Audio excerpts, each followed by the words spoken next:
ጋይስ ማርያምን ህልም አየሁ።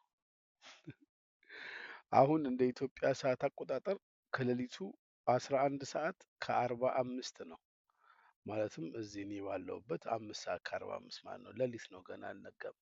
እዩት፣ ከኋላዬም ጨለማ ነውና ህልሙን የቀሰቀሰኝ ህልሜን ከመንገሬ በፊት ትናንትና ምን ሳስብ እንደነበረ ልንገራችሁ።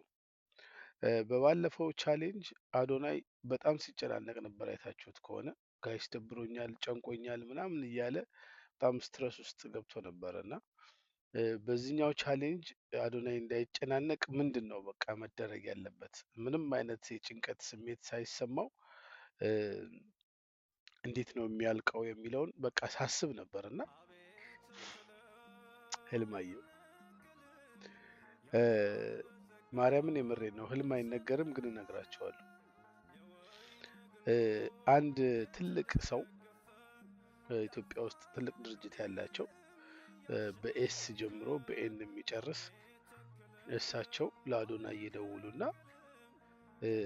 የዘማሪ ገብረ ዮሐንስን ቤት እኔ ነኝ የምሰጠው እና ሲወጣና ሲወርድ እንዳያስቸግረው መሬት የያዘ ቤት ነው ብለው ቁልፉን ለአዶናይ ይሰጡታል። እሱ አይደለም እኔ የገረመኝ፣ የኛ እኔና እናንተ ማለት ነው ሰላማዊ ሰልፍ እንወጣለን። ኢትስ ኖት ፌር ብለን ሰላማዊ ሰልፍ ሁላችንም ከመገናኛ ጀምሮ እስከ ሲኤምሲ ድረስ ይመስለኛል የምንጓዘው እና መፈክር ይዘናል። እንደዚህ መፈክሩ ምን ይላል መሰላችሁ?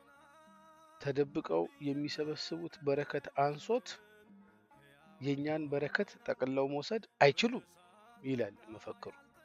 እኛንን ራሳችን ማድረግ ያለብንና እንዴት ጥቅልል አድርጎ አንድ ሰው ይህን ሁሉ በረከት ይወስዳል የሚል ተቃውሞ ሰልፍ ነው የወጣ ነው። አይገርም? በመሰረቱ በረከታችሁን ውሰዱ ማለት በረከት ማለት እንደዚህ ነው። ለሰው ስትሰጥ ነው በረከትህን ወሰድክ የሚባለው እንጂ ለአሸዋና ለሲሚንቶ ለብሎኬት አይደለም። ሰው ሲደሰት እግዚአብሔር ይደሰታል። ሰው ሲከፋው ሲያዝን እግዚአብሔር ያዝናል ብዬ ነው የማምነው። እና ሰው ለሰው ሲሆን ነው በረከት የሚባለው፣ ኢንዲቪዥዋል ማለት ነው። እና እንቀውጠዋለን። የኔ ህልም እንደ አበሻ ህልም ቀሚስ የተቀደደ በህልሜ ስትል አይ ትዳርሽ ሊፈርስ ነው፣ ዛፍ ሲወድቅ አየው ሲባል ባልሽ ሊሞት ነው ምናምን አይነት እንደዚህ አይነት ህልም አይደለም የኔ ህልም። የኔ ህልም ስትሬት ፎርወርድ ነው። በቃ አሁን እንደዚህ ነው ያየሁት አይደለ? በቃ እንደዚህ ነው የሚሆነው እና በረከታችንን አንድ ሰው ጠቅሎ ሊወስደው ነው ልላችሁ ነው።